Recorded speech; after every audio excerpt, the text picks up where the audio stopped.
রাসূলুল্লাহকে ভালোবাসবেন, সাহাবীরা যেভাবে ভালোবেসেছেন ওইভাবে ভালোবাসবেন।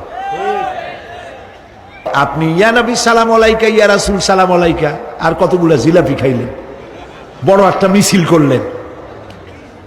প্রিয় ভাই সব, এইসব বিদআত ছাড়ুন, এগুলি সুস্পষ্ট বিদআত। রাসূলুল্লাহকে ভালোবাসবেন, সাহাবীরা যেভাবে ভালোবেসেছেন ওইভাবে ভালোবাসবেন। সুন্নতের অনুসরণ কিভাবে করবেন? সুন্নতের অনুসরণ করবেন কিভাবে? নবী করিম সাল্লাল্লাহু আলাইহি ওয়াসাল্লামকে ভালোবাসবেন কিভাবে? হযরত আব্দুল্লাহ ইবনে মাসউদ রাদিয়াল্লাহু তাআলা আনহু তিনি সাফ বলেছেন, মান কানা মুস্তান্নান ফালিয়াস্তান্না বিমান কাদ মাত। কেউ যদি সুন্নতের পূর্ণাঙ্গ অনুসরণ করতে চায়, সেজন্য যারা মরে গেছে তাদের অনুসরণ করে। ফাইনাল হাইয়া লা তু'মানু আলাইহিল ফিতনা।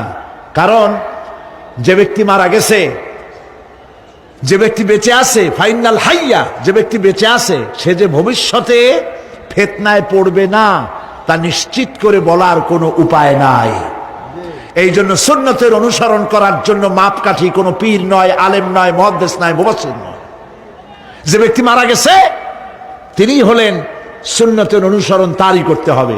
তিনি কে? তারা কারা? উলাইকা আসহাবু মুহাম্মাদিন সাল্লাল্লাহু আলাইহি ওয়াসাল্লাম। তারা হলেন নবী করিম সাল্লাল্লাহু আলাইহি সাল্লামের সাহাবায়ে কেরাম রিদওয়ানুল্লাহি তাআলা আলাইহিম আজমাইন। কানু আফদালু হাযিহিল উম্মাহ। তারা হচ্ছে এই উম্মতের শ্রেষ্ঠ সন্তান।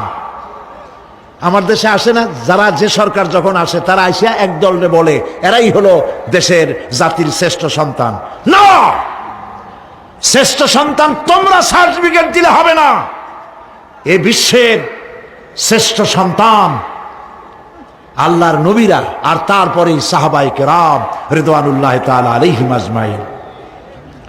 আবাররাহা কুলুবান, তাদের কলবকে আল্লাহ পাক পবিত্র করেছেন। ওয়া আমাকাহা ইলমান, আর তাদেরকে গভীর ইলম দান করেছেন। ওয়া আকাল্লাহা তাকাল্লুফান, আর সমস্ত রকমের বক্রতা থেকে তাদের কলিজাকে আল্লাহ পাক মুক্ত করে দিয়েছেন। ইখতারাহুমুল্লাহু লিসুহবাতি নবিয়্যিহি ওয়া লিইকামাতি দীনিহি।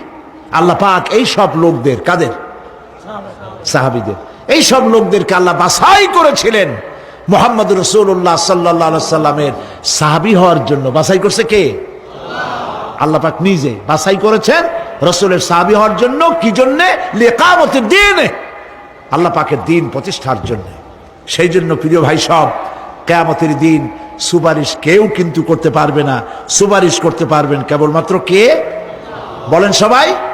আল্লাহ সুবহানাহু ওয়া তাআলা যাকে পারমিশন দিবেন তিনিই কেবল করতে পারবেন, আর কেউ সুপারিশ করতে পারবে না। সেই জন্য মনের থেকে, কলিজা থেকে সমস্ত কথা উঠায় ফেলে ঈমান পোক্তা করুন। সেদিন কথা বলবার মতো ক্ষমতা আল্লাহর সামনে কারো হবে না। যিনি তাকে পারমিশন দিবেন তিনিই কেবল বলতে পারবেন।